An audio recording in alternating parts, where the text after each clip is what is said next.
great to talk about it because Yeah. we had a hell of a time there. I mean, everybody was just fantastic. We had so many friends and Ticos, and so that whole side, the whole interpersonal side was fantastic.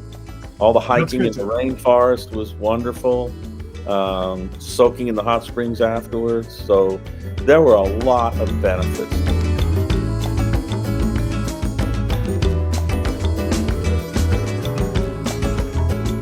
Hey guys, this is Zach from Start Abroad. Today I'm speaking with Mark Richardson. Mark lived in La Fortuna, Costa Rica for about 4 years before recently deciding to move back to the US. I think there's a lot of really good information in this interview about some of the challenges, the pros and cons of moving to a new country, but also why it's so wonderful. So enjoy.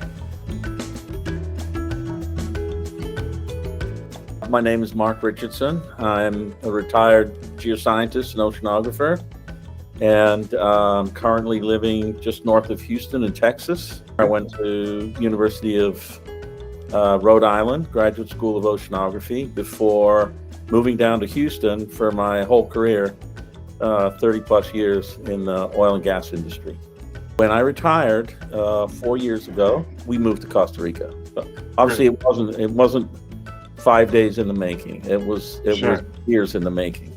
In Costa Rica for 4 years, before very recently, like in the last 2 months, moving back to the U.S. Kind of an integrated decision. Number one, I was thinking about retirement. When you think about retirement, even if that may be years away, you need to have an exit plan. You can't just retire. Well, I mean, people do, but it's not a very helpful situation to do that. Sure. So you need to have a plan. You need to have something that's going to keep you active, both physically and mentally. So it was a combination of wanting to kind of experience another culture, for me to learn Spanish. My wife's already fluent in Spanish. A lot of it is the natural environment. So the rainforest, the geology, the active volcanoes.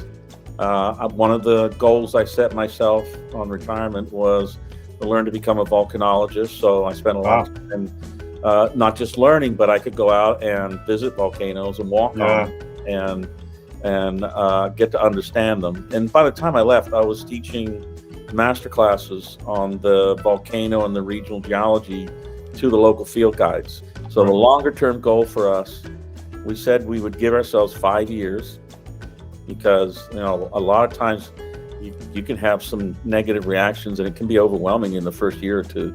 So you want to give yourself 4 or 5 years. And so then I would know whether I wanted to start a business there or not, which I was preparing to do. In the 5 years before I retired, we started going to Costa Rica. We went on about 10 trips twice a year, just a week or two at a time. We looked at the coast. My wife just loves the beach, but again, that was not for us because it was too hot, too dry. We explored the country up and down. We always found ourselves gravitating towards one specific area, which was around La Fortuna and Volcan Arenal, the rainforest. We were very attracted to that area. So combining the interest and attraction, all the things we were interested in. We love the rain. We love the outdoors. The geology there is absolutely amazing. The local people are absolutely fantastic. We have so many friends that we've made over there. So we decided to make a go of it. I stumbled on a lot of YouTube videos, and a lot of those, even the production quality, of course, doesn't really matter, but the information was extremely useful. And of course, you get to see where people are living and what they're doing and what they're experiencing. So we gathered a lot of information that way. We did Googling on different things. I had to make inquiries at work about how I was going to get international health insurance when I retired, because the company offered it. Where were there clinics in town for minor medical issues? Reading books, studying maps, Yeah. And I was also reading a lot of documents from scientific journals too, again, to look at With the science. things like wind direction. You want to know, you don't want to live on the downwind side of the volcano. So little things like Interesting. Yeah, that's a good home buying tip. and you don't want to live too close to a river or down in a river valley. And you don't want to live somewhere where the slopes are unstable. Yeah. Accessibility to town. And then you get down to the serious stuff. Will I have water, electricity, and internet? We had books and internet sources that said, this is a place to live, this is a good place to live. And everybody's different. And some of the places that were recommended to us through our research, books and internet, we went to and looked at, and they were definitely not for us. So over 5 years, we took probably 2 trips a year. I would say 2 years of seriously looking around the country. And then about 8-9 months of starting to look into what it takes. And then we were probably spending, I don't know, 3 to 5 hours a week digging around. I think the big structural things, finding the right place to live, having access to utilities, choosing the right area, understanding a little bit about the town, all those big things went very well. I don't think we had any issues with that. We bought a house. The September before we moved, we found where we wanted to live and put a deposit down. And then we bought the house at the end of the year. But it's all the devil's in the details. Absolutely. All the little things like waiting 2 or 3 hours in line at the bank or the post office. We didn't find any information on that before we moved down. And understanding the sheer weight of the bureaucracy. Okay, the bureaucracy and the little bit of different way that you buy a house down there. We weren't fully aware of that. Yeah. So getting some we never really did find much on, okay, you want to buy a house, so what do you need to do? You know, how does it, is it like the US where you put a deposit, how much deposit, how do you close on a house, what lawyers do you need? We didn't have a lot of that information. Right. We didn't have information on how to open, what it was going to be like to open a bank account, which was an incredible amount of time and effort and bureaucracy. And so those little things like that, and also shopping was very different. I've talked to so many people about their experiences and read so many things now that it's a little bit of a minefield. There are good people and there are people that are being paid that don't necessarily pull their weight. The cost of moving our stuff. We brought a lot of tools, hand tools as well as gardening tools and power tools.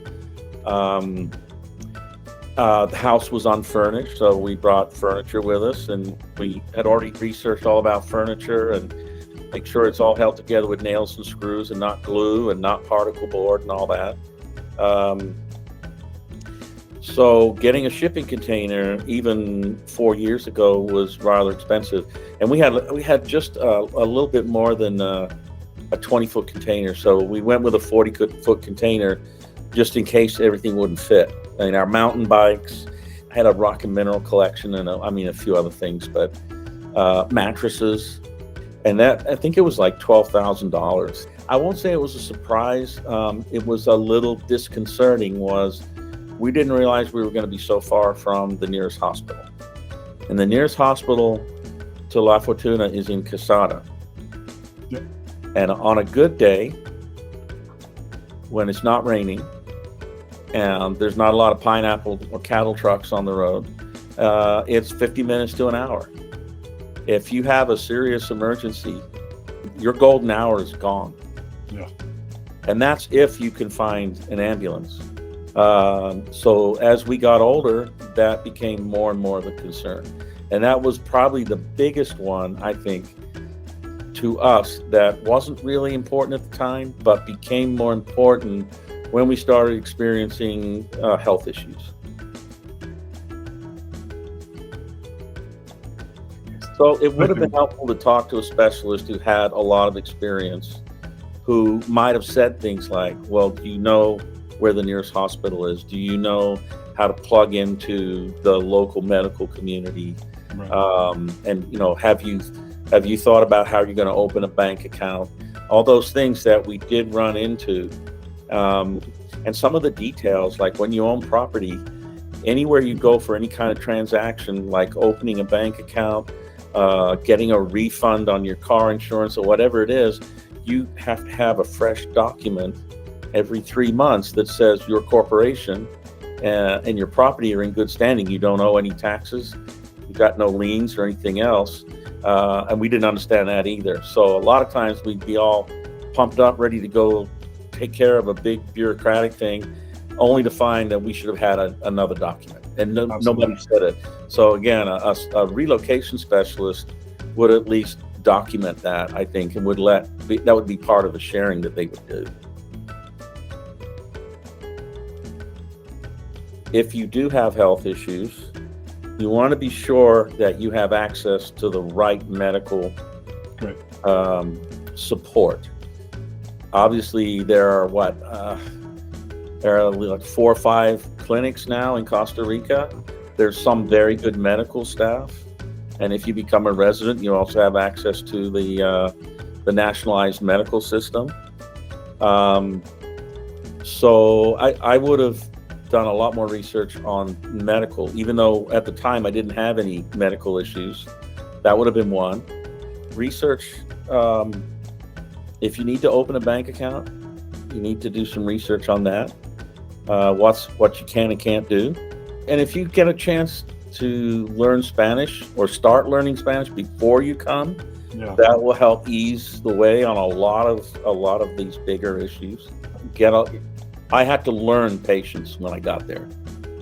I came from a very high-paced corporate job, very stressful, and I had to slow from 1,000 miles an hour to 10 miles an hour with life in general, not just driving, but life in general. And so I had to learn a lot of patience. My wife and I started to have a few more serious medical problems than a cold or a cut. And we found that the medical support that we needed in La Fortuna and even in Casada was not enough. And so that would result in long drives. And in the case of emergencies, it became a little more unacceptable to be an hour away from any kind of serious help. From my wife's first marriage, she has grandchildren. And we both have kids. Both of our parents, both of my parents and both of her parents are still alive. Great. And so we felt like we needed to support the family more. Yeah. So family and health were the 2 big ones.